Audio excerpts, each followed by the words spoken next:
आप यहाँ तशरीफ लाए। दारुल उलूम का आपने अज़ीमुश्शान कारनामा मुलाहजा फरमाया। ये अज़ीमुश्शान कारनामा क्या है? ये दो हाफिज़े कुरान आपके सामने बैठे हुए हैं। कुरान अल्लाह की वो मुक़द्दस किताब है, रब्बे ज़ुल जलाल की वो मुक़द्दस किताब है, जो किताब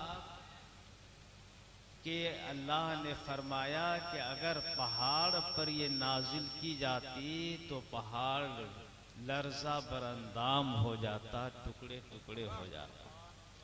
वो अज़ीमुश्शान किताब है और उसकी बरकतें ऐसी हैं, सुभान अल्लाह। ज़ाहिरी भी बरकतें और बातिनी भी बरकतें वैसी ही हैं। ज़ाहिरी बरकतें ऐसी है कि कुरान शरीफ आप पढ़ जाएं तो आप का घर रहमतो नूर से मामूर हो जाएगा। समझ गए? हजरत उसैद इब्ने हुज़ैर रदी अल्लाह ताला अन्हु एक सहाबी रसूल हैं, अल्लाह के बहुत प्यारे सहाबी हैं। क्या नाम है? उसैद इब्ने हुज़ैर, हजरत उसैद।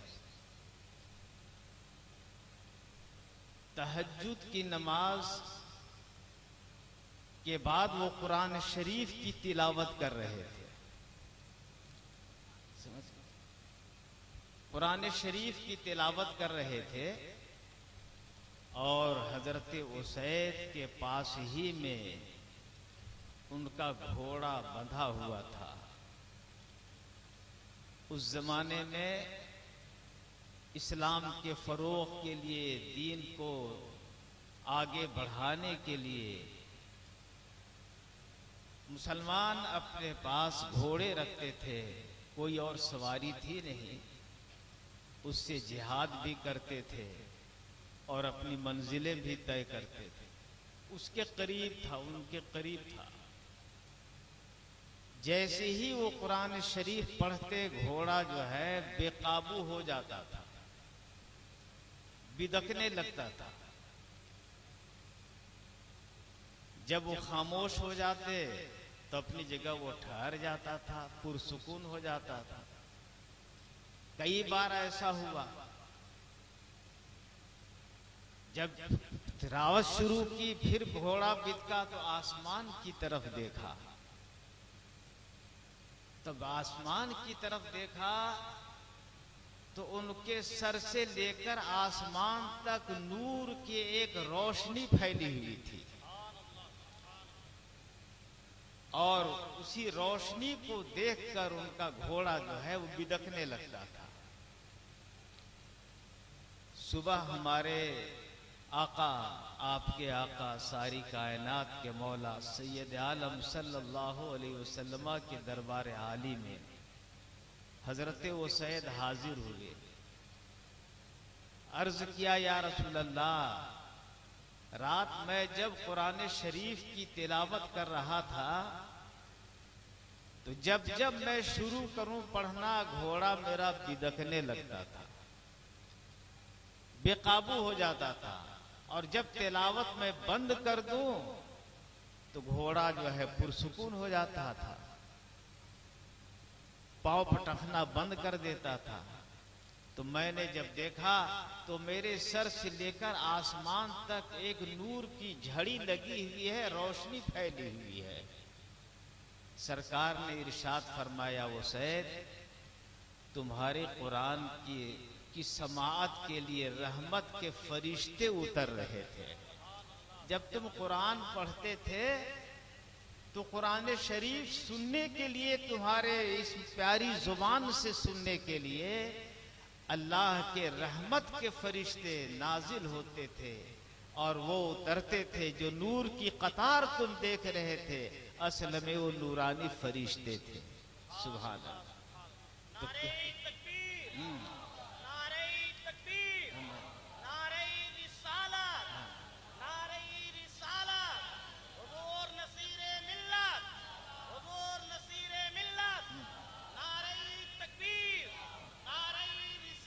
मेरे भाइयों, आपने देखा कि कुरान शरीफ के पढ़ने से रहमतों की बारिश होती है, रहमत के फरिश्ते नाजिल होते हैं। मेरे भाइयों, हम अपने घरों में कुरान शरीफ रखते हैं। हर मुसलमान के घर में जरूर कुरान शरीफ रहता है ना, मगर या तो हम पढ़ना नहीं जानते हैं या पढ़ना जानते हैं तो पढ़ने के लिए ज़ौक़ व शौक़ हमें नहीं होता है। आम तरीके से हालात ऐसी है मेरे भाई, आप सुबह की नमाज पढ़कर अगर कुरान शरीफ की तिलावत करते तो बेशक हमारे आका ने फरमाया, उसैद इब्न हुज़ैर ने अपनी आंखों से देखा कि रहमत के नूरानी फरिश्ते नाजिल होते हैं।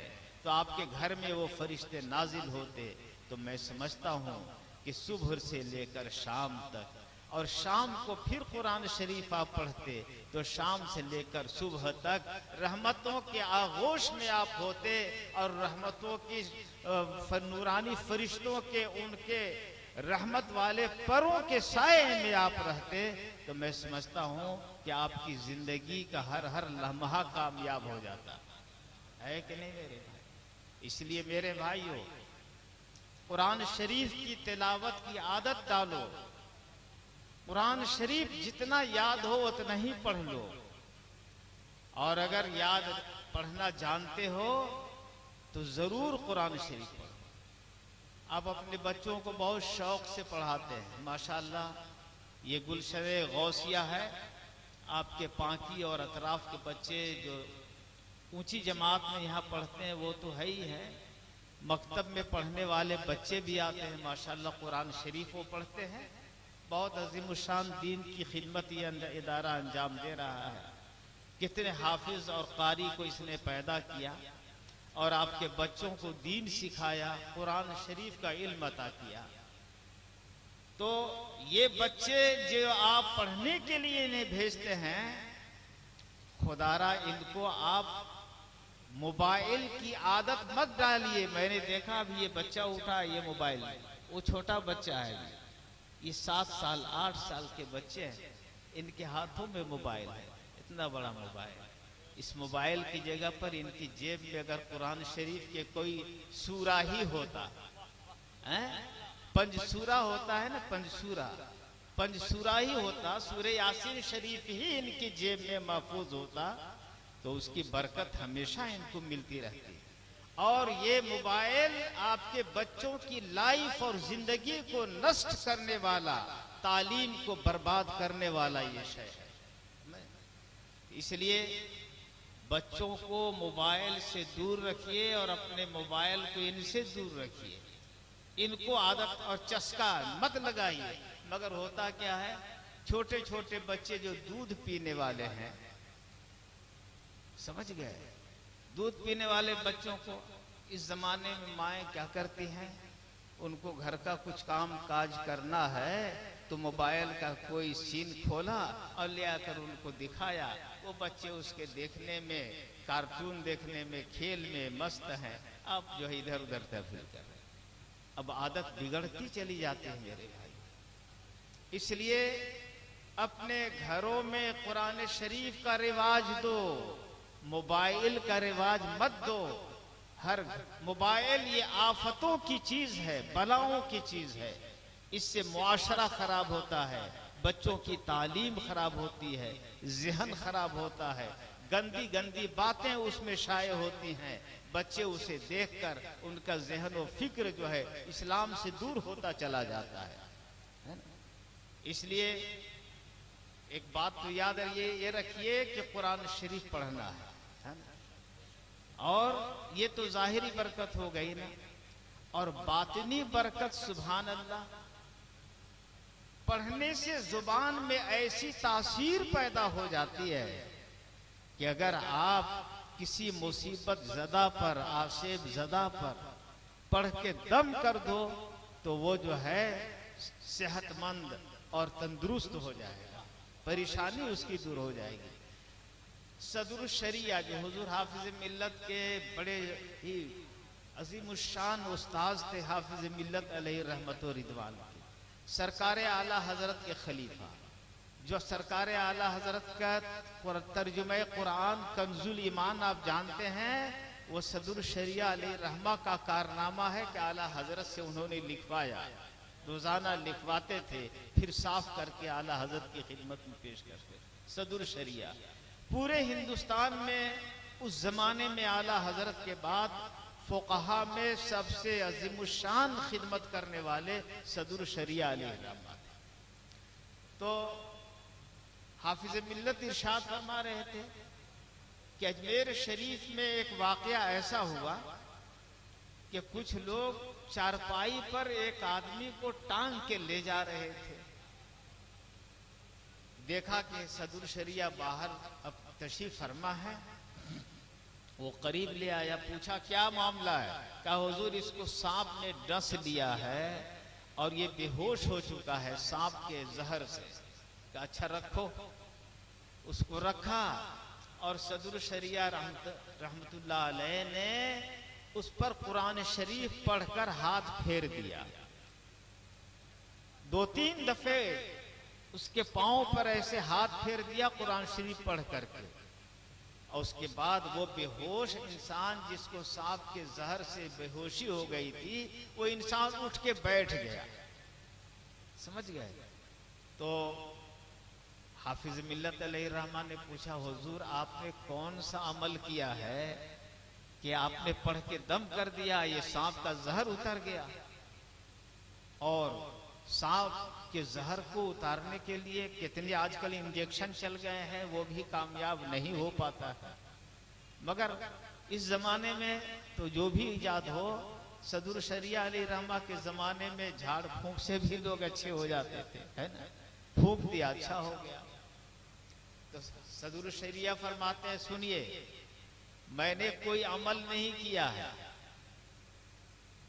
मैंने एक किताब लिखी थी, उसमें कुल औज़ु बिरब्बिल फलक और कुल औज़ु बिरब्बिन नास उल्टा लिखा हुआ था,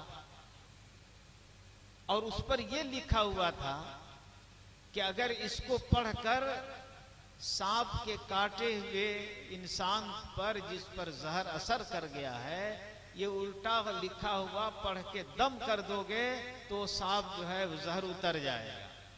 सदरुल शरिया ने फरमाया कुरान शरीफ को उल्टा लिखना हराम है। उल्टा लिखना क्या है? हराम है, जायज नहीं है। मगर कुरान शरीफ के हुरूफ की ये बरकत है कि उल्टा भी लिखा जाए तो हर्फ से सांप का जहर उतर जाता है, तो सीधा पढ़ के अगर दम कर दिया जाएगा तो बेशक जहर उतर जाएगा। इस यकीन कामिल के साथ मैंने उसको पढ़ दिया और पढ़कर दम कर दिया तो जहर उतर गया। और मेरा ये अमल नहीं है बल्कि मेरा यकीन है अल्लाह के कलाम पर। बात समझ में आ रही? तो कुरान शरीफ को आप ये यकीन करके पढ़ो कि अल्लाह की किताब है और रहमतों का खजाना है, बरकतों का खजाना है। इसमें दीन और दुनिया दोनों की बरकतें मौजूद हैं, है ना? तो अगर हम लोग अपने घरों में कुरान शरीफ को राइज करेंगे, पढ़ेंगे, तो इंशाअल्लाह हमारा दीन भी मजबूत होगा, हमें बरकतें भी हासिल होंगी। याद रखिए, छोटे छोटे अमल होते हैं मगर अल्लाह पाक बहुत जज़ा दे देता है, और कभी कभी ऐसा होता है कि बड़ा से बड़ा अमल होता है मगर इखलास नहीं होता है, नीयत अच्छी नहीं होती है, तो फिर उस बड़े अमल पर कोई इनाम नहीं मिलता, कोई नवाजिश नहीं होती, कोई बरकत नहीं मिलती। बात समझ में आ रही है? हजरत मुआज इब्न जबल रदी अल्लाह ताला अन्हु, सुन रहे हो या घबरा गए हो?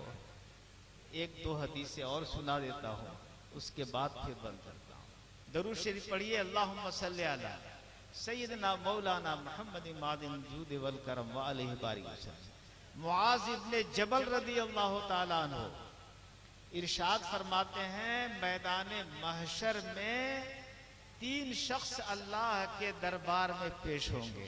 कितने लोग? 3 शख्स हाजिर किए जाएंगे। एक शख्स जब हाजिर होगा, अल्लाह पाक इरशाद फरमाएगा कि तूने दुनिया में कौन सा काम किया मेरे लिए और मेरी रजा के लिए। तो वो कहेगा, मौला ताला मेरे पास तो कोई अमल नहीं है, मगर मैं कुरान शरीफ पढ़ता था। क्या पढ़ता था? कुरान शरीफ पढ़ता था। ये तालिये कुरान था, कुरान शरीफ में पढ़ता था। और जब मैं पढ़ता था कुरान शरीफ, तो लोग मेरी आवाज सुनकर, कुरान शरीफ की तिलावत सुनकर झूमने लगते थे, वज्द करने लगते थे। सुभान अल्लाह। तो परवरदिगार आलम, तेरे दरबार में मैं कुरान शरीफ की खिदमत लेकर हाजिर हुआ हूं कि कुरान शरीफ में पढ़ता था। अल्लाह पाक इरशाद फरमाएगा कि तुम झूठ बोलते हो, तुम कुरान शरीफ तो इसलिए पढ़ते थे कि तुमको लोग दुनिया में कारी कहें कि बहुत बड़ा कारी है। देखो नीयत खराब हो गई, बात समझ में आई। सच्ची नीयत से पढ़े तो सांप का जहर उतर जाए। अल्लाह पर यकीन करके पढ़े तो रहमतों के फरिश्ते नाजिल होने लगते हैं। और नीयत गड़बड़ हो गई कि हमको लोग कारी कहें, बहुत बड़ा मौलाना कहें, बहुत बड़े आलिम कहें। तो अब कहा कि तुम झूठ बोलते हो। इरशाद फरमाएगा रब्बुल आलमीन, तुम झूठे हो। तुम तो इसलिए पढ़ते थे कि लोग तुमको बड़ा आलिम कहें, बड़ा कारी कहें। तो सुनो, दुनिया में तुमको लोगों ने कारी साहब, आलिम साहब कह दिया है। तुमको दुनिया की जज़ा थी, दुनिया में मिल गई। यहाँ अब कुछ नहीं है। फरिश्तों ले जाओ इसे जहन्नम में। अल्लाह अकबर। बात समझ में आई? कितना अज़ीमुश्शान दीन का काम है कुरान शरीफ की तिलावत। मगर नीयत खराब होगी तो फिर वो जहन्नम में जाने का जरिया हो गया। बात समझ में आई? दूसरे शख्स हाजिर किए जाएंगे। अल्लाह पाक इरशाद फरमाएगा, तुमने क्या मेरे लिए काम किया?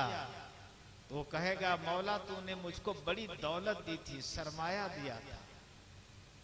मैंने दीन की राह में, गरीबों की मदद में मैंने पैसे खूब खर्च किए हैं परवरदिगार आलम। तो अल्लाह पाक इरशाद फरमाएगा, तू झूठा है।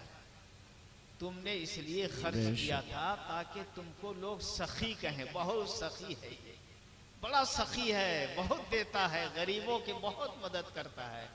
तो जहां दुनिया में सखावत का चर्चा तुम्हारा हो गया, लोग सखी कहते रह गए, दुनिया में तुमको जज़ा मिल गई, यहाँ अब कुछ नहीं है। बेशक। फरिश्तों ले जाओ इसे जहन्नम में। क्या समझ में आया? मदरसा अज़ीमुश्शान है, आपके ताउन से ये इदारा चल रहा है, इतने बच्चे पढ़ रहे हैं, आप मदद कर रहे हैं। तो नीयत अपनी अच्छी रखना, अल्लाह को राजी रखने की नीयत करना। इसलिए मत देना चंदा कि लोग कहें कि बहुत बढ़िया चंदा देता है, बड़ा सखी दाता है ये, और बहुत दीन की खिदमत कर रहा है। ये नियत मत करना। लोग चर्चा करेंगे, करते रहें, मगर तुम्हारी नियत होनी चाहिए कि मैं अल्लाह की रजा के लिए ये काम कर रहा हूँ, उसकी खुशनुदी के लिए ये काम कर रहा हूँ। बात समझ में आ रही है? लोग कहें तो कहें, मगर तुम्हारी नियत न बिगड़े। तीसरे साहब हाजिर होंगे। अल्लाह पाक इरशाद फरमाएगा कि तुमने क्या किया मेरे लिए, मेरी रजा के लिए। वो कहेगा, मौला तेरे दीन के फरोग के लिए मैंने अनथक कोशिशें की, यहां तक कि मैंने अपनी जान भी तेरे दीन के लिए कुर्बान कर दिया, जिहाद में अपने आप को मैंने शहीद कर दिया। अल्लाह पाक इरशाद फरमाएगा कि तू भी झूठा है। तुम जिहाद करते थे इसलिए ताकि लोग कहें बहुत बड़ा बहादुर इंसान है, शुजाअत दिखा रहा था, शुजाअत के जौहर दिखा रहे थे। तुम्हारी ये नीयत नहीं थी दीन का फरोग हो, अल्लाह की रजा हो, तो जा। तुझको लोग बहादुर कहते थे, शुजा कहते थे और जवां मर्द कहते थे। वो सब काम तुमको दुनिया में मिल गया, अब यहां कोई अजर नहीं है। मेरे भाई ये देखो, जिहाद सुभान अल्लाह, अफजलुल अमाल में से एक अमल क्या है? जिहाद लिए, खुदा की राह में जिहाद करना। कुरान शरीफ की तिलावत कितनी बड़ी इबादत है। अल्लाह के दीन और गरीबों की मदद करना, यह भी कितना बड़ा कार्य सवाब है बड़ा अजीमुशान सवाब। मगर नीयत अगर खराब हो गई तो फिर इसमें कोई अजर नहीं मिलने वाला है। इसलिए जो काम करो अच्छी नीयत से करो, खुलूस से करो, खुदा को राजी करने के लिए करो। और अगर थोड़ा भी काम कर लोगे, थोड़ा काम जो दीन का काम नहीं है, थोड़ा काम कर लो, मगर अच्छी रजा हो गई तो देखो उसका क्या क्या सिला मिलता है और क्या उसकी जजा मिलती है। सुभान अल्लाह। वाकयात में हारून रशीद की अहलिया जुबैदा के ये लिखा हुआ है कि जुबैदा ने, जिसने अरब की सरजमीन पर बहुत बड़ा नहर बनवाया, पानी का इंतजाम किया, समझ गए। जब उनका इंतकाल हुआ तो किसी ने ख्वाब में देखा जुबैदा को कि जन्नत में टहल रही हैं। पूछा, जुबैदा तुम किस अमल की बरकत से जन्नत में पहुंच गई हो?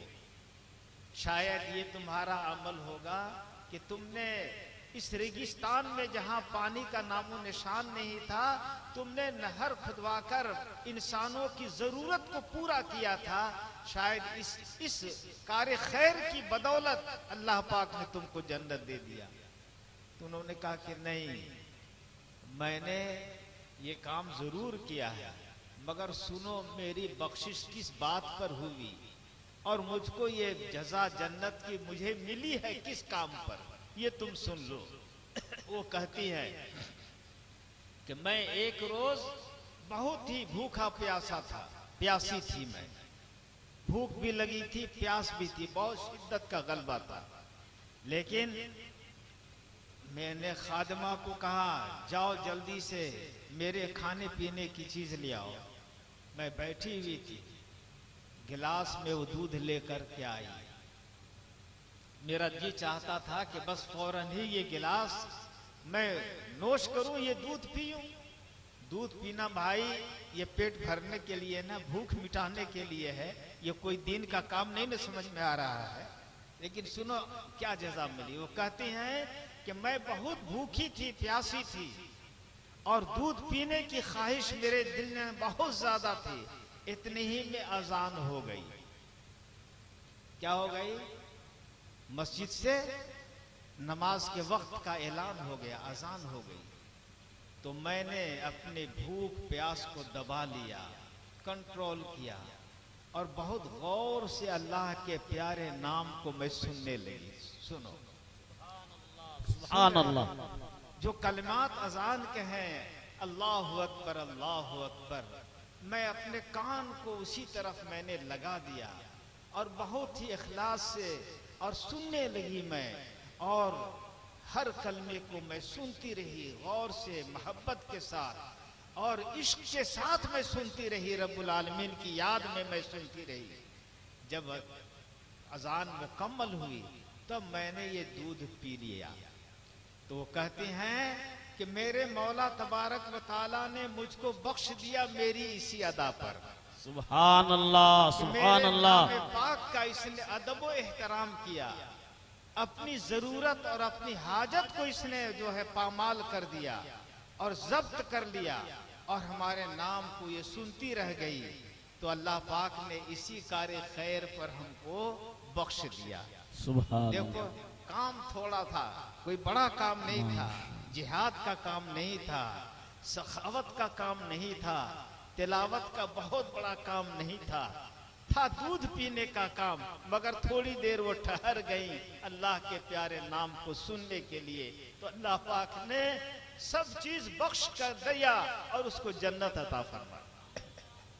मेरे भाइयों, छोटे काम पर बड़ा अजर देना ये अल्लाह जल्ल शानहू का करम है ना, नवाजता है, वो इनाम अता फरमा देता है। इसीलिए एक हदीस शरीफ में फरमाया कि कोई खिदमत गुजार बेटा अपने माँ बाप को मोहब्बत की नजर से एक नजर देखता है, तो सरकार फरमाते हैं हर हर नजर के बदले में अल्लाह पाक हज मबरूर का सवाब अता। सुभान अल्लाह। बात समझ में आ रही? देखा क्या? मोहब्बत की नजर से देखा, न कोई खिदमत की, न पिलाया खिलाया, मोहब्बत भरी नजरों से देखा, तो इतने ही से अल्लाह पाक ने इतनी बड़ी जजा दे दी कि हज कितनी मेहनत का और मशक्कत का काम है, कितना पैसा खर्च करने का काम है, वो भी मकबूल हज। हदीस शरीफ में फरमाया कि हज मकबूल का सवाब अल्लाह पाक अता फरमा देता है। तो हज़रत सहाबी जो इसकी रावी है, उन्होंने कहा या रसूल अल्लाह, अगर दिन भर में 100 मरतबे देखेगा तो 100 बार का 100 मरतबे हज का सवाब मिलेगा। सरकार इरशाद फरमाते हैं हाँ, अगर मोहब्बत की नजर से 100 मरतबे भी अपने माँ बाप को देखता है तो अल्लाह पाक 100 हज का उसको सवाब अता फरमाता है। मेरे भाइयों, नजरे मोहब्बत से देखने की ये जजा है, तो उनकी खिदमत गुजारी का क्या सवाब होगा, उनको राजी करने का क्या सवाब होगा। इसलिए मेरे भाइयों, कुरान शरीफ पढ़ो, दीनी माहौल बनाओ, बच्चों को दीनदार बनाने की कोशिश करो, मोबाइल से परहेज कराओ और फिर वालिदैन की खिदमत करो। इंशाअल्लाह वालिदैन की खिदमत से उनकी दुआएं मिलेंगी। फिर जो भी कार्य खैर करोगे इंशाअल्लाह उसकी कबूलियत भी मिलती जाएगी, है ना। अल्लाह पाक इस इदारे को कामयाबी अता फरमाए, आमीन, और अजीमुशान मंजिल तक इसे पहुंचाए, आमीन। और आप हजरात जो ताउन करते हैं उसमें और ज्यादा ताउन करने की कोशिश करें, ताकि ये आज 2 हाफिज को फारिग करने की ये इदारा ताकत रखता है। कल बच्चों की तादाद बढ़ेगी तो इंशाअल्लाह एक काफिला हाफिजों का यहाँ से निकलेगा इंशाअल्लाह। इंशाअल्लाह। ये हमारे हजरत मौलाना मोहम्मद खालिद साहब मिसबाही हैं, माशाअल्लाह मेहनत कर रहे हैं। आप लोग इनका हाथ बटाइए, इस इदारे को इंशाअल्लाह तरक्की मिलेगी। मेरी दुआ है रब्बुल आलमीन आप सबको ताआवुन की जज़ा अता फरमाए, आमीन, और आमीन। जो बच्चे फारिग हुए हैं अल्लाह पाक इनके सीने में जो कुरान अता फरमाया है उसकी हिफाजत फरमाए, आमीन। और इनके तुफैल में, इस कुरान पाक की हिफ्ज के तुफैल में आप सब हजरात को बरकतें अता फरमाए, आमीन। कामयाबी अता फरमाए। वाखिर दावाना अनिल हम्दुलिल्लाहि रब्बिल आलमीन। सलातो सलाम के लिए खड़े हो।